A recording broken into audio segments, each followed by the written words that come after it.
It's 20 to 7 now on Drive. The cult leader Charles Manson has died in prison in California at the age of 83 after over 4 decades spent behind bars for orchestrating a series of brutal murders in the late 1960s. Manson became synonymous with the dark side of counterculture around that time, believing that the murders would start a race war and allow him to seize power. His followers were called the Manson family. They killed 9 people altogether under his direction, including the heavily pregnant Hollywood actress Sharon Tate, the wife at that time of the film director Roman Polanski. Now, Manson wasn't actually at the scene during any of the killings, but he was convicted for 7 counts of murder. Here he is in court in 1971. I don't accept the court. I don't accept the whole situation. You know, like I was in the desert minding my business. This confusion belongs to you. It's your confusion. I don't have any confusion. I don't have any guilt. I know what I've done, and no man can judge me. I judge me. What have you done, Charlie? Well, Manson was sentenced to death in 1970. This was later commuted to life imprisonment. He gave several television interviews while he was in jail. Here he is speaking to Tom Snyder on NBC. Sometimes I feel I'm scared to live. Living is what scares me. Dying is easy. Well, for the rest of the programme, we'll be exploring who Charles Manson and his followers were, the crimes they committed, and the almost cult-like status that the group has gained since. And just to give you a little warning now ahead of that, especially if you're listening with children, there inevitably may be some disturbing and graphic details to this story. And do share your thoughts with us as well as we go along. 85058 on the text or at BBC5 Live on social media. Joining us then are Jeff Guinn, an author who wrote the best-selling book Manson, The Life and Times of Charles Manson. Hello, Jeff. Hi. Nick Godwin is the executive producer of Manson, which is a feature-length drama documentary about the man. Hello, Nick. Hi there. Nikolas Schreck is with us as well, a musician, author and filmmaker, a close friend of Charles Manson since 1985. He wrote the book, The Manson Files, and produced the documentary Charles Manson Superstar. Hello to you, Nikolas. Hi there, how are you tonight? Very well, thank you. Jeff, we'll start with you because I'm conscious that there's a whole generation, really, a younger generation who might recognise the name but know very little about the story of Charles Manson. So take us back, and how did he get from a career petty criminal, I suppose, to somebody who was one of the most evil men of his age? Well, Manson was always the wrong man in the right place at the right time. When he was paroled from prison in 1967, he was paroled in California and first made his way to the San Francisco area, Haight-Ashbury in the Summer of Love, where so many young people, young Americans who were estranged from their families and wanted someone to tell them how to live, where to go. A guru was the term at the time.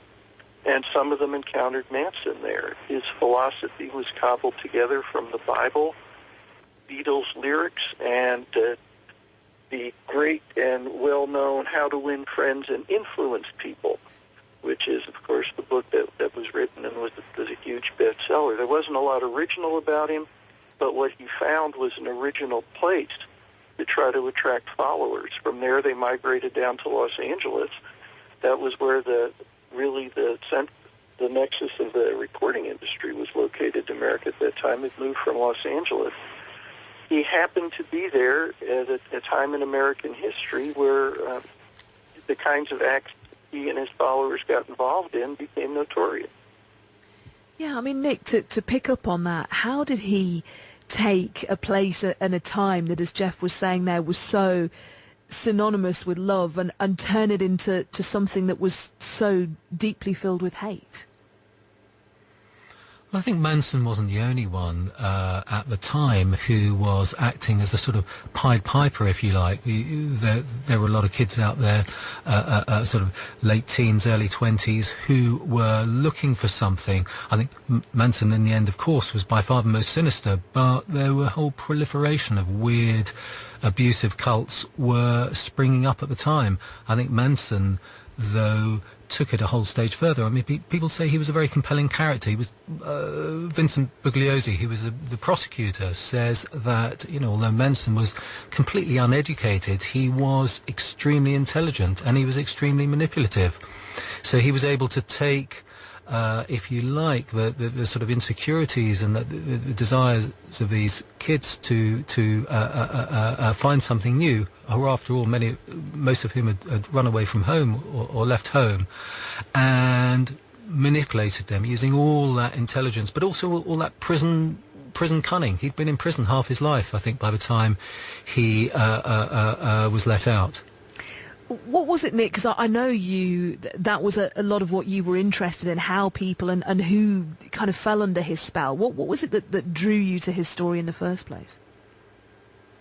Well, the Manson story's been told many times, and we made this film 7 or 8 years ago, but at the time it had still been told many, many times. So we wanted a new angle on it, if you like, and we tell the story very much through a character called Linda Kasabian, who was one of the members of a family. She in effect was the getaway driver on the night of the Sharon Tate killings, and she ended up turning state's evidence. After that, she went into hiding and I think she hadn't spoken for 20-odd years. I mean, it took us 6 months to find her and persuade her to take part.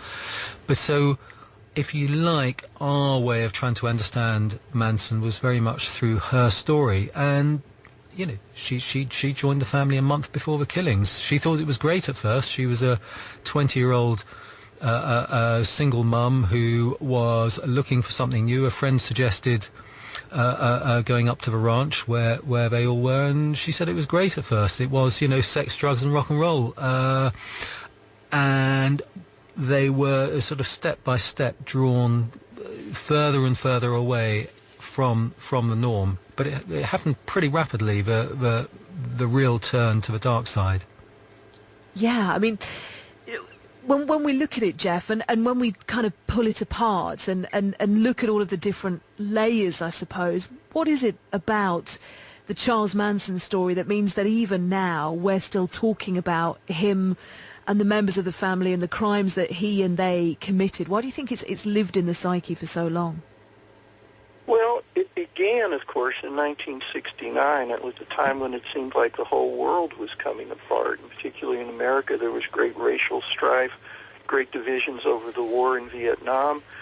And the Manson killing not only was horrific in and of itself, but it happened in Los Angeles, which is sort of the center of the entertainment industry. It involved an actress who was relatively famous, and of course her husband, Roman Polanski, much more so. And to a certain extent, after Manson's arrest, as the long, weird trial extends, it passed from just being sort of a crime story into almost entertainment, painful to watch, but you couldn't look away.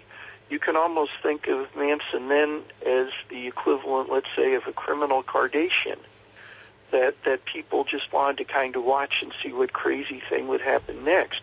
If Manson had been executed as scheduled, I think he generally would have been forgotten then within a generation.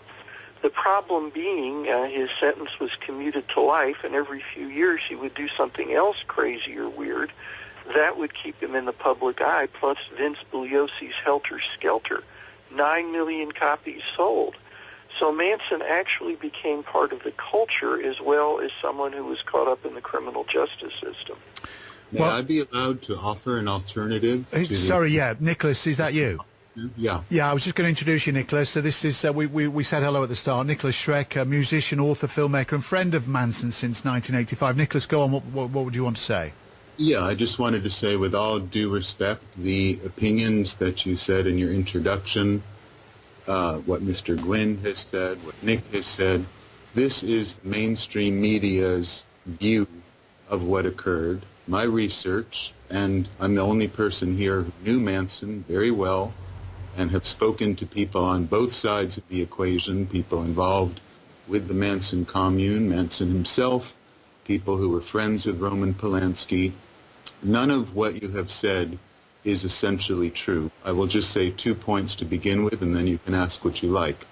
Linda Kasabian was a well-known drug dealer before she met Manson. She was a professional drug dealer. The way she joined the commune, which was never called the family until the media called it that, was that she stole $5,000 from her husband at the behest of Charles Tex Watson, who was also a drug dealer.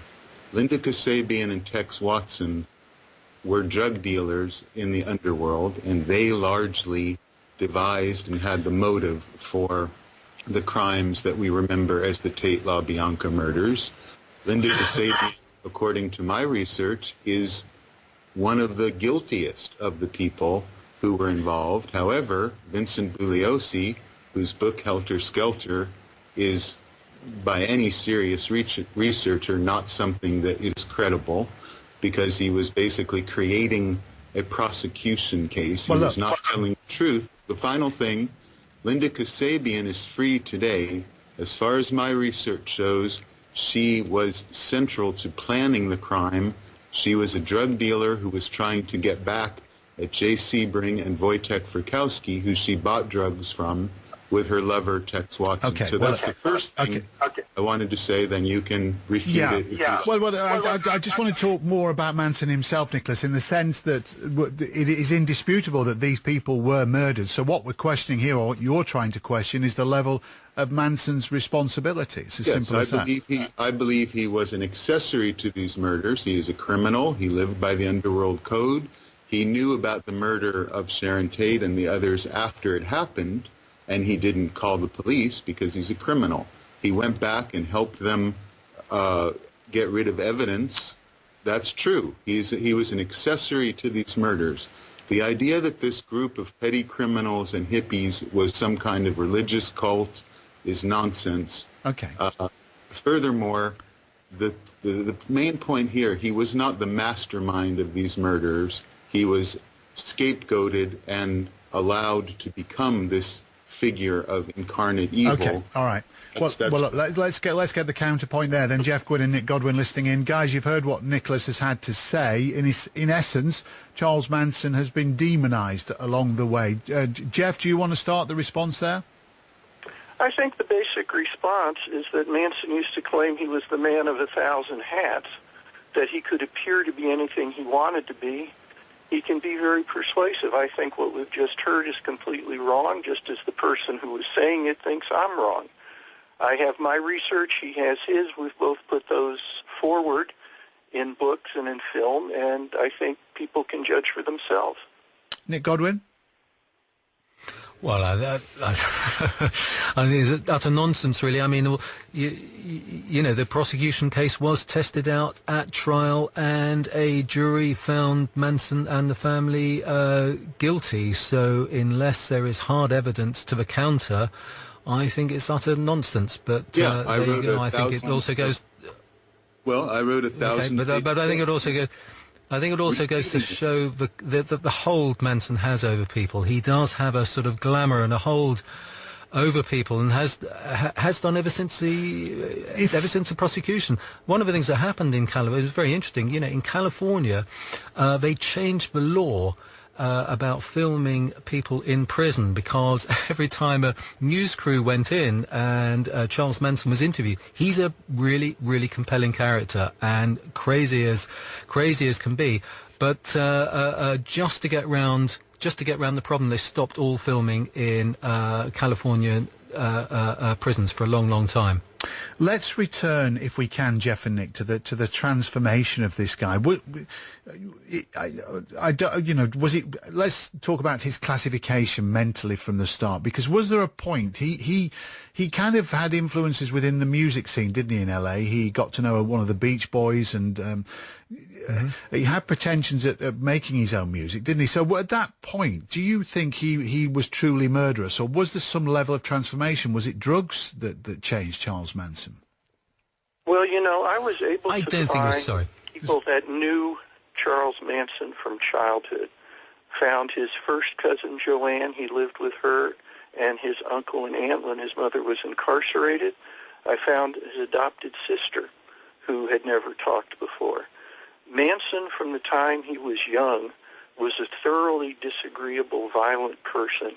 He knew how to present himself in certain ways, sometimes good, sometimes evil. One other thing just to touch on real quickly, we talk about, the media invented the family. at least that name the family. That's not true. If you talk to Greg Jacobson, a close friend of Dennis Wilson and somebody who ran with him and Manson for a while, Greg will tell you that the origin of the name family came out of that time, and it was something that they said about Manson and his followers. So everybody can look into things, and you can always find somebody who's known Charles Manson or even talked to Manson, and you'll hear one version or another, and it might change from day to day. People died. They died for no good reason, and Manson ever since has tried to keep himself in the public view. That's something he always enjoyed, and he knows how to play people very well. So no, there was no egregious sudden change, and he was always a pretty despicable human being. Let's bring Nikolas Schreck back in. Nikolas, let's put to one side the disagreement over what particularly happened and who was responsible. Let's just talk about Charles Manson for a moment, because you knew him from '85 onwards. What was he like as a person? What did you discover about Charles Manson? I would say the main thing quickly that general audience can understand is he performed a character called Charles Manson at the court, at the trial, and in media interviews. Very much to his own detriment, he played a part. He was cast as the villain and the bogeyman, and he played that part. The private person that I knew and that other people knew had elements of that Charles Manson that the public's familiar with, but I also saw the human being behind all that. He was not this sinister, evil figure of absolute dread that the media has presented for years. He was absolutely a criminal. He was a pimp. He was a drug dealer. He was not a mass murderer. And I'm not at all saying he's innocent of crimes. I'm saying the crimes have been presented wrongly. And in my book, The Manson File, I present 1,000 pages of information about what kind of person he was and what he did. But the other thing, as far as his keeping a spell over people, this was the excuse that these people used. They had the responsibility for what they did. Okay, they all right. had the motive. Yes.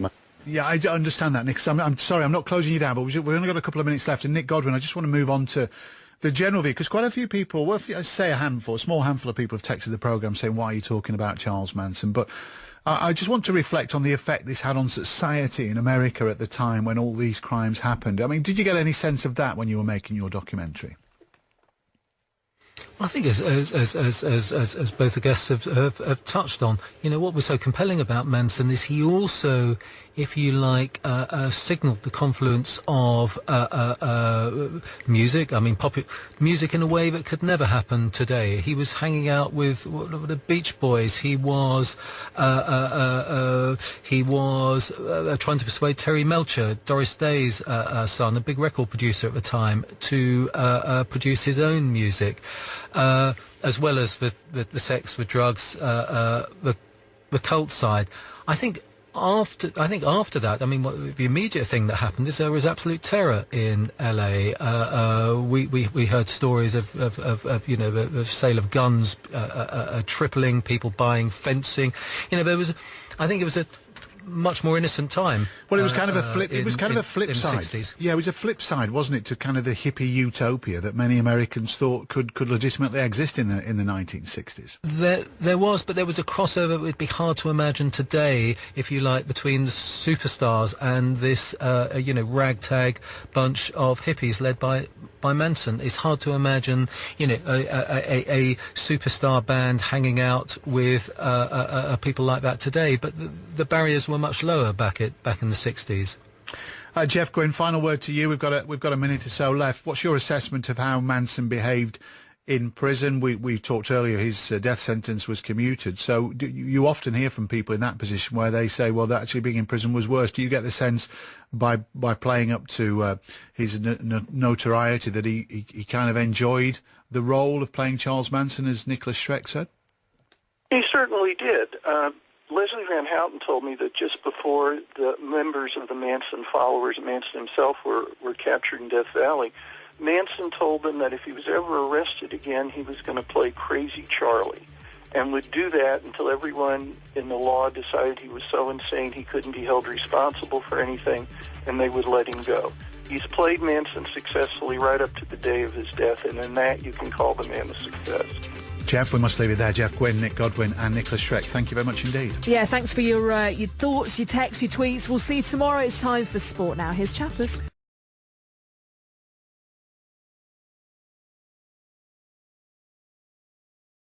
See. Sometimes I feel I'm scared to live. Living is what scares me. Dying is easy. Well, for the rest of the programme, we'll be exploring who Charles Manson and his followers were, the crimes they committed, and the almost cult-like status that the group has gained since. And just to give you a little warning now ahead of that, especially if you're listening with children, there inevitably may be some disturbing and graphic details to this story. And do share your thoughts with us as well as we go along. 85058 on the text or at BBC5 Live on social media. Joining us then a younger generation who might recognise the name but know very little about the story of Charles Manson. So take us back, and how did he get from a career petty criminal, I suppose, to somebody who was one of the most evil men of his age? Well, Manson was always the wrong man in the right place at the right time. When he was paroled from prison in 1967, he was paroled in California and first made his way to the San Francisco area, Haight-Ashbury in the Summer of Love, where It's 20-7 now on Drive. The cult leader Charles Manson has died in prison in California at the age of 83 after over 4 decades spent behind bars for orchestrating a series of brutal murders in the late 1960s. Manson became synonymous with the dark side of counterculture around that time, believing that the murders would start a race war and allow him to seize power. His followers were called the Manson family. They killed 9 people altogether under his direction, including the heavily pregnant Hollywood actress Sharon Tate, the wife at that time of the film director Roman Polanski. Now, Manson wasn't actually out. Guinn, an author who wrote the best-selling book Manson, The Life and Times of Charles Manson. Hello, Jeff. Hi. Nick Godwin is the executive producer of Manson, which is a feature-length drama documentary about the man. Hello, Nick. Hi there. Nikolas Schreck is with us as well, a musician, author and filmmaker, a close friend of Charles Manson since 1985. He wrote the book, The Manson Files, and produced the documentary Charles Manson Superstar. Hello to you, Nikolas. Hi there, how are you tonight? Very well, thank you. Jeff, we'll start with you because I'm conscious that there's a whole generation really at the scene during any of the killings, but he was convicted for 7 counts of murder. Here he is in court in 1971. I don't accept the court. I don't accept the whole situation. You know, like I was in the desert minding my business. This confusion belongs to you. It's your confusion. I don't have any confusion. I don't have any guilt. I know what I've done, and no man can judge me. I judge me. What have you done, Charlie? Well, Manson was sentenced to death in 1970. This was later commuted to life imprisonment. He gave several television interviews while he was in jail. Here he is speaking to Tom Snyder on NBC.